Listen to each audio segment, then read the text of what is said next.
My name is Melissa Carter, and at 29, I thought I had weathered every storm my family could throw at me. That illusion shattered one summer night in Miami, when I walked into my brother Brandon's birthday party, expecting nothing more than champagne and polite conversation. The lights were dazzling, the music smooth, the kind of event where appearances mattered more than affection. I had paid for a portion of it myself, but as usual, no one acknowledged it. The room glowed with chandeliers, the marble floors reflecting the grandeur of the occasion. 40 guests filled the penthouse, all dressed in glittering gowns and sharp suits, sipping wine worth more than most people's rent. I stood by the balcony doors, the skyline stretching out like a jeweled curtain behind me, reminding me of the condo I had fought for, the one I had bought with sleepless nights and endless strategy meetings. It was mine, the single piece of this city that belonged entirely to me. Then my father raised the microphone. His voice carried through the room, commanding attention, as it always had. He smiled that rehearsed smile, the one that had charmed investors and bulldozed competitors. He praised Brandon, my older brother, for his charm, his bright spirit, and then without hesitation turned the spotlight onto me. "Tonight," he declared, "Melissa will show her generosity. She will hand over the keys to her luxury condo as a gift to her brother, so he can finally start fresh." The words dropped into the room like shards of glass. My stomach turned, the air around me thinning. I heard gasps, a murmur ripple through the crowd. People turned their heads, their eyes on me, waiting to see if I would smile graciously and hand over everything I had built. Brandon played his role perfectly, widening his eyes and placing a hand on his chest, pretending to be surprised. But I caught the flicker of satisfaction in his gaze. He had known. My wine glass felt heavy in my hand. Heat flushed through my cheeks. I forced my voice steady. "No," I said. The word was simple, but it landed like a stone in still water. Conversation stilled, the quartet stopped mid-note, and every guest leaned forward as if afraid to miss what came next. My father's smile faltered. His jaw tightened, and he stepped closer. "What did you say?" he demanded. "I am not giving up my home. I earned it. Every late night, every contract, every promotion. That condo is mine, and it is not a party favor." The silence stretched, suffocating, broken only by the clinking of a glass someone nervously set down. My mother's lips pressed thin, her eyes sharp as knives.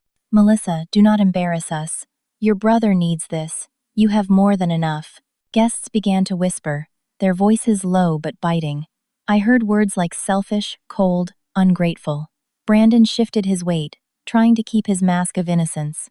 I could feel the judgment pressing in from every angle. I straightened my shoulders, meeting my father's stare. "I will not give away what I worked for. His struggles are not my responsibility." His hand moved before I could register the motion.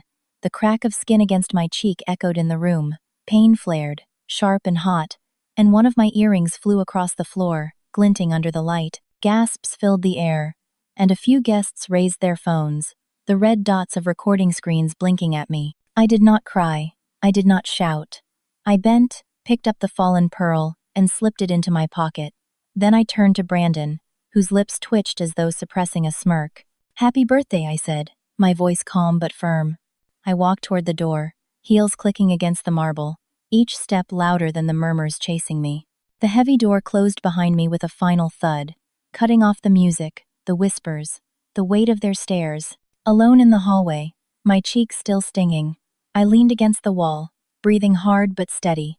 I pulled out my phone, the screen glowing against my palm. There was only one call I needed to make, but first, I let the silence settle, the moment burn itself into memory. What came after that night would change everything, in ways none of them could have predicted. I stood in that hallway, the cool air brushing against my heated skin, and I thought of all the years that had led to this moment. I had been the dutiful daughter, the one who worked late nights while my family dismissed my achievements as distractions from what they thought really mattered. My brother Brandon had always been the golden child, though his days were spent chasing fleeting ideas and relying on my parents to keep him afloat. Growing up in the Carter household meant living under a magnifying glass.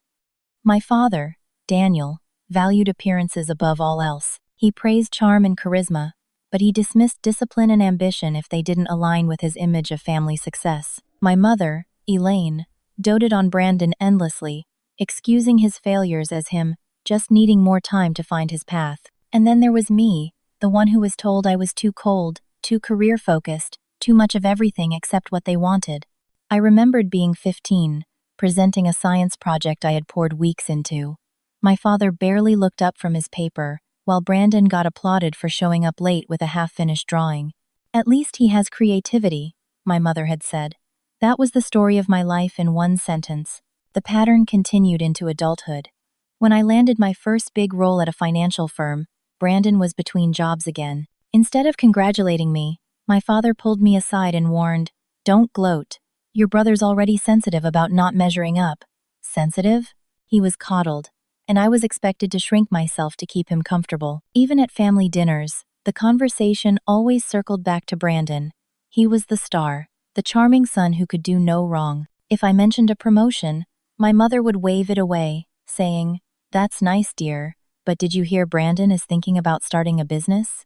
His ideas never lasted more than a month, but he received applause every single time. When I bought my condo in Miami, after years of climbing the corporate ladder, I thought maybe, just maybe, they would see me differently. But instead, my mother sniffed at the size of it, asking why I needed so much space when I wasn't even married. My father reminded me not to get too proud. Brandon visited once, admired the view, and then casually asked if he could move in temporarily while he figured things out. I said no, and the disappointment in my parents' eyes told me I had committed another unforgivable sin. That was the foundation that had been built long before the night of Brandon's birthday party. So when my father humiliated me in front of 40 guests, announcing that my condo would be handed over to Brandon, it was not out of character. It was simply the culmination of years of favoritism and disregard. And yet, despite it all, I had held onto hope that one day they would see me, not just as the overachieving daughter, but as a person worthy of love and respect. That hope died the moment my father's hand struck my face. Out in the hallway, I pressed my fingers to my cheek, feeling the sting. I could still hear the muffled sound of laughter and clinking glasses seeping through the walls, as though the world inside had moved on without me. I scrolled through my contacts and stopped on one name, Sophie. She had been my anchor since college, the one person who always reminded me of my worth when my family tried to erase it. When she picked up, her voice was sharp with concern. "Melissa, what happened? You sound different." "Dad just demanded I give Brandon my condo. When I said no, he slapped me, in front of everyone." My voice was steady, but my hand trembled around the phone. Her gasp crackled through the line. "He did what? Melissa, that's unbelievable. You need to call your grandmother. You know Eleanor won't stand for this." Grandmother Eleanor. At 82, she was the quiet force no one dared challenge. She had built her own empire in her younger years and never tolerated weakness or injustice. Even my father, who strutted like a king in every other room, lowered his voice when she spoke. I hesitated. "I don't want to drag her into this." "You're not dragging her in. She's been waiting for a reason to step in. You deserve her support." Sophie's voice was firm, unyielding. The weight of her words sank in. For too long, I had carried my battles alone. Maybe it was time to let someone fight with me, or for me. I took a breath and dialed Eleanor's number. She answered on the second ring, her voice calm and commanding. "Melissa." "Grandma," I whispered, the word catching in my throat. "They tried to take my condo. Dad, he slapped me when I refused." There was a pause, long enough for my heart to pound against my ribs. Then her voice cut through, steady as stone. "Stay where you are. I'll be there in half an hour." When the call ended, I exhaled for what felt like the first time all night. Relief, fear, anticipation, they all tangled together. I didn't know what would happen when Eleanor walked into that party, but I knew the tide was about to turn. Inside the penthouse, my family believed they had silenced me, that humiliation and force would bend me into compliance. But they had underestimated the woman who had taught me, in quiet ways, to stand tall when the world wanted me small. As I waited in that hallway, the city lights flickering outside the windows, I felt something shift inside me. For the first time, I wasn't wishing to belong to their world. I was ready to let it burn, if it meant reclaiming my dignity. The party roared on inside as though nothing had happened, but I knew a storm was brewing. 30 minutes passed, and each one felt longer than the last. I paced the hallway, the sting of my father's slap still etched into my skin. Though it wasn't the pain that lingered, it was the betrayal. Every memory of being dismissed, mocked, or overlooked replayed like a cruel montage. This time, however, There would be consequences. The elevator chimed, and when the doors opened, there stood Eleanor Carter. My grandmother did not look like any ordinary octogenarian. She was elegant, upright, and carried herself with an authority that had never dimmed. Her silver cane struck the marble floor with each step, and even that sound alone carried weight. She glanced at me briefly, her eyes softening for only a moment before turning sharp again. "Stay close," she said. Her tone was not one of comfort, but of command. I nodded. The doors to the penthouse opened, and together we entered. Conversations faltered, guests whispered, eyes widening as the matriarch of the Carter family strode in, unannounced. My father, mid-toast, froze, his face drained of color. My mother clutched her wine glass, her knuckles whitening. Brandon looked between them, his false confidence slipping. "Daniel," Eleanor said, her voice low but slicing through the air like a blade. "Explain why you dared to lay a hand on my granddaughter." The silence was suffocating. My father stammered, the microphone trembling in his grip. "Mother, it was a misunderstanding." Melissa overreacted.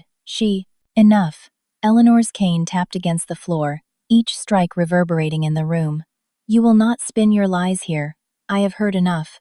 My mother tried to intervene, her voice trembling. "Mother, please. We were only trying to help Brandon. He needs..." "Help?" Eleanor's eyes narrowed. "You have coddled that boy into uselessness. And you," she said, turning her gaze to Brandon, who shrank under the weight of her words.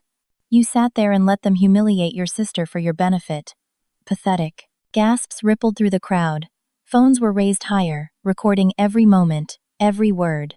The scandal was no longer confined to our family, it was now public spectacle. Eleanor turned toward the guests, her presence commanding. "Melissa is the only one among you who has built her life with her own hands. No excuses, no handouts. She has endured your judgment, your jealousy, your dismissal. And now you expect her to surrender the one thing she earned to feed your endless greed?" Her voice rose, steady and thunderous. "Not anymore." She paused, letting her words settle like stones dropping into water. Then she declared, "I am rewriting my will. Everything I own, my estate, my investments, my properties will go to Melissa." Effective immediately. Chaos erupted. My mother let out a strangled cry, tears streaking her face. Brandon stumbled back into a chair, his mask of entitlement shattering as he muttered, "This isn't fair." My father's jaw clenched, but he said nothing, his pride stripped bare in front of everyone he had tried so hard to impress. The guests buzzed, disbelief spreading like wildfire. Mrs. Porter, one of my mother's closest friends, whispered audibly, "She's leaving it all to Melissa." Another man muttered, "The Carters are finished." Eleanor lifted her chin, her eyes sweeping over the room one final time. "Fairness has nothing to do with it. Worthiness does. Melissa is worthy. The rest of you are not." She tapped her cane once more and moved toward me. Her hand rested briefly on my arm, a gesture both protective and affirming. "Come, child." I followed her out, leaving behind the wreckage of a family undone by its own cruelty. As the doors shut, I could still hear my mother's wailing and Brandon's desperate protests. But those sounds felt distant, muted, as though they no longer belonged to my world. In the car ride back to my condo, Eleanor sat silently beside me, her presence strong enough without words. When we arrived, she finally spoke. "You are stronger than they ever gave you credit for. Tonight you proved it." I swallowed the lump in my throat. "I don't know if I'm strong, Grandma. I just couldn't let them take everything from me." Her eyes softened. "Strength isn't about never being shaken. It's about refusing to bend when it matters most. And you, Melissa, refused." That night, I stood by my window, staring at the Miami skyline, the city lights flickering like stars. My phone buzzed constantly notifications, messages, links to live streams. The clip of my father slapping me, Eleanor's entrance, and her fiery speech were everywhere. Twitter, Instagram, even TikTok. Hashtags with my name trended, people I had never met rallying behind me. "Melissa deserves better," one post read. Another said, "Finally, justice for the daughter they ignored." I scrolled through the flood of support, my chest tightening with a mix of vindication and exhaustion. I had been invisible to my family, but now the world had seen me. And more importantly, they had seen the truth. But I knew this was only the beginning. The fallout was coming, and it would be brutal. The fallout began within days. The live stream from Brandon's birthday had gone viral overnight, circulating on every platform. Clips of my father raising his hand, the stunned silence of the guests, and Eleanor's sharp condemnation were spliced together, replayed, and dissected by thousands of strangers. Commentators called it the slap heard across Miami. Influencers made reaction videos, hashtags trended, and news outlets picked up the story. For the first time, my family wasn't being admired for their wealth and reputation. They were being scrutinized, judged, and dragged through the mud. I sat in my condo one morning, coffee in hand, as my phone lit up with notifications. One headline read, "Carter family legacy crumbles under viral scandal." Another article dug into Brandon's history of failed ventures and my parents' lavish spending habits. The world was no longer buying the polished image my father had worked so hard to maintain. The comments were relentless. "Melissa's father is a disgrace. That brother's a leech." Finally, someone said what we've all seen in families like this. For once, I wasn't the outcast, I was the hero in a story too many people recognized as their own. But for my family, the consequences cut deeper. Brandon's engagement collapsed within a week. His fiancée's parents issued a polite but firm statement, citing irreconcilable differences. Behind the polite wording was fear. No respectable family wanted to tie themselves to someone exposed as selfish and dependent. Brandon called me in the middle of the night, his voice slurred with drink. "You ruined me," he spat. "You think you're better than me? You'll always be alone." I ended the call without answering. My father's company took an even harsher hit. Clients pulled out of contracts, unwilling to be associated with a man now publicly known for striking his daughter and trying to strip her of her home. Board members demanded his resignation. Within 2 months, he stepped down, his empire reduced to ashes. The man who had strutted around as if he ruled the city now avoided leaving the house, his name synonymous with disgrace. My mother's fall was quieter but no less brutal. Her charity events, once bustling with Miami's elite, dwindled until only a handful of loyal friends showed up. Even they eventually drifted away, not wanting to be associated with scandal.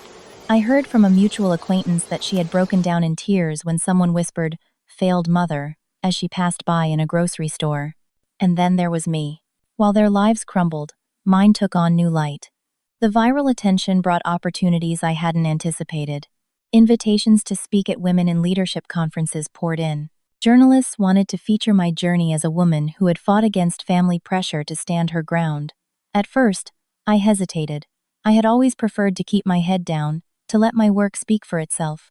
But then I realized this was bigger than me. My story had become a mirror for so many people trapped in cycles of toxic family expectations. So I agreed. Standing on a stage in front of hundreds of women at a leadership summit, I shared what had happened. I described the years of belittlement, the endless comparisons, and the night I finally refused to bend. As I spoke, I saw nods, tears, and clenched fists in the audience. Afterward, dozens of people lined up to thank me, each one with their own story of being the overlooked sibling, the scapegoat, the one who carried the weight while others were praised. Those moments mattered more than the headlines. They gave purpose to the pain I had carried. 3 months later, my life looked entirely different. I had been promoted to Chief Executive Officer of my company, a recognition not just of my hard work but of the resilience I had demonstrated under fire. Colleagues who had once kept their distance now invited me to dinners, brainstorming sessions, and celebrations. Respect wasn't begrudging anymore, it was genuine, freely given. At home, I found peace in the silence that used to feel suffocating. My condo, once threatened to be stripped from me, now felt like a sanctuary. I decorated it slowly, adding touches that reflected not who my family thought I should be, but who I was: strong, independent, unapologetically myself. Sophie remained my anchor. We met weekly, laughing over coffee or walking along the beach. One evening, she raised her glass to me and said, "To Melissa, who finally proved that strength isn't about pleasing others, it's about choosing yourself." Her words warmed me in a way my family's approval never had. And Eleanor, true to her word, rewrote her will. Over lunch one afternoon, she handed me the papers, her eyes gleaming with fierce pride. "It's done," she said. "Everything I own is yours. You've earned my trust, not because you're perfect, but because you are unbreakable." I hugged her tightly, tears stinging my eyes. She was the family I had always needed. The Carter name, once a symbol of power, now carried a different meaning. For my parents and Brandon, it was shame. For me, it was freedom. Looking out at the skyline one evening, I realized something important. The betrayal that once broke me had also rebuilt me. It had stripped away illusions, forced me to define my worth not by their standards but by my own. I wasn't just surviving anymore. I was thriving. The Miami skyline glittered beyond the floor-to-ceiling windows, and for the first time in my life, I didn't feel like an outsider looking in. I belonged to myself, not to a family that demanded my obedience while belittling my achievements. The city felt alive in a new way, no longer a battlefield but a canvas for the life I was building. In the months that followed, I grew into a version of myself I had only glimpsed before. At work, the title of Chief Executive Officer was more than a line on a business card. It was proof that the years of late nights, endless travel, and sacrifices had meant something. My team looked to me not only for guidance but for inspiration. They knew my story, and they respected the way I had faced humiliation and emerged stronger. Meetings carried a new energy. My words mattered, not because of my position alone, but because I had earned trust through resilience. One evening, after a long day at the office, my colleague Sarah organized a dinner. She raised her glass and said, "To Melissa, who shows us that hard work pays off, but also that standing your ground is just as important as climbing the ladder." Laughter and cheers filled the room. I smiled, not out of politeness but from genuine gratitude. These were people who celebrated me without conditions, who saw me as more than what I could give them. At home, my condo transformed into something deeply personal. I hung photographs of travels I had postponed for years, framed awards I had once kept tucked away in drawers, and filled the shelves with books that reminded me of how far I had come. The space no longer felt like a cold trophy, it was my sanctuary. When friends visited, they said the place felt alive, a reflection of me rather than a status symbol. Sophie was there for all of it. She reminded me to celebrate small victories, to laugh when the weight of responsibility threatened to smother me, and to savor freedom. We often sat on my balcony, overlooking the bay, sipping wine, talking about everything from business strategies to which series we wanted to binge next. She never once compared me to anyone else, never measured my worth against another person's. Her loyalty was simple, constant, and irreplaceable. Grandmother Eleanor remained my fiercest supporter. She called often, sometimes to share stories of her younger days, sometimes just to ask if I was eating enough. Over lunch one afternoon at her favorite cafe, she said, "You've got my spirit, Melissa. I spent too many years fighting for respect in rooms where men thought I didn't belong. You carry that same fire. Don't let anyone put it out." Her words grounded me in ways no material inheritance ever could. She wasn't just giving me her estate, she was giving me her legacy. Meanwhile, news about my parents and Brandon reached me through mutual contacts, though I no longer sought it out. Brandon had moved back in with my parents after his engagement collapsed. He tried starting another venture, but investors laughed him out of the room. His name was tarnished, and so was my father's. Their once flourishing circle of friends dwindled to almost none. My mother attempted to rebuild her reputation by hosting smaller events, but invitations were declined, excuses piling up until she stopped trying altogether. I didn't gloat. Their downfall wasn't my victory, it was the result of choices they had made. Still, I couldn't ignore the quiet satisfaction of knowing I no longer carried the burden of their approval. I was free. Late at night, I sometimes replayed the memory of that birthday party. The sting of my father's hand, the gasps of the guests, the weight of years of favoritism pressing down on me. But instead of pain, I now felt clarity. That night had marked a boundary I could never step back across. It had been the breaking point, but also the beginning of something greater. True family, I realized, was not defined by blood but by respect. It was found in Sophie's laughter, in Eleanor's unwavering faith, in colleagues who toasted my strength. It was in the moments of quiet I gifted myself when I read on the balcony, cooked a meal for no one but me, or watched the city lights shimmer without wondering who might try to take it away. I learned that boundaries were sacred, that success meant nothing if you allowed others to strip it from you, that forgiveness did not always mean reconciliation, and that walking away could sometimes be the most powerful act of love for yourself. One evening, I stood by the window holding the glass award I had received for innovation. Its surface caught the glow of the city lights, gleaming like a promise. I thought about the girl I had been, the one who swallowed every insult and comparison, who longed for approval that would never come. That girl had been silenced at a birthday party, but she had also been reborn there. I was no longer defined by what my family thought of me. I was defined by what I knew to be true. I was strong, I was capable, and I was enough. I picked up my phone, typed out a message to Sophie about our next weekend trip, and hit send. A calm settled over me. Not the fragile peace I used to cling to, but a steady certainty. The Carter's drama was behind me. My future stretched ahead, bright and unshackled. The night air drifted through the open balcony doors, carrying the faint sounds of the city.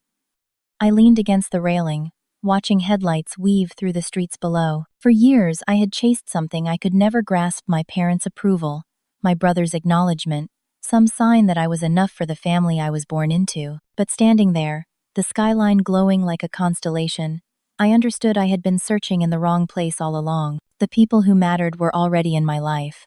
Sophie, who reminded me that loyalty wasn't about blood but about choice. Eleanor, who stood like a fortress when no one else dared. My colleagues, who respected the work I poured into every project. These were the bonds that sustained me, the family I had chosen, the ones who lifted me instead of tearing me down. I thought about my parents and Brandon, still trapped in the wreckage of their choices. I no longer carried anger toward them. What I carried now was distance, a boundary they could never cross again. Forgiveness, maybe one day, but reconciliation, never. They had shown me who they were too many times. I stepped back inside, glancing at the award glinting on the shelf, at the condo I had fought to keep. Every piece of it was mine, not because it had been handed to me, but because I had claimed it, defended it, refused to let it be taken. As I turned off the lights and settled onto the couch, I whispered the truth I had needed to hear for so long. I was never too much, and never not enough. I was exactly who I was meant to be. If you were in my place, standing before that room full of judgment, what would you have done? Tell me in the comments. I want to know how you would have faced them.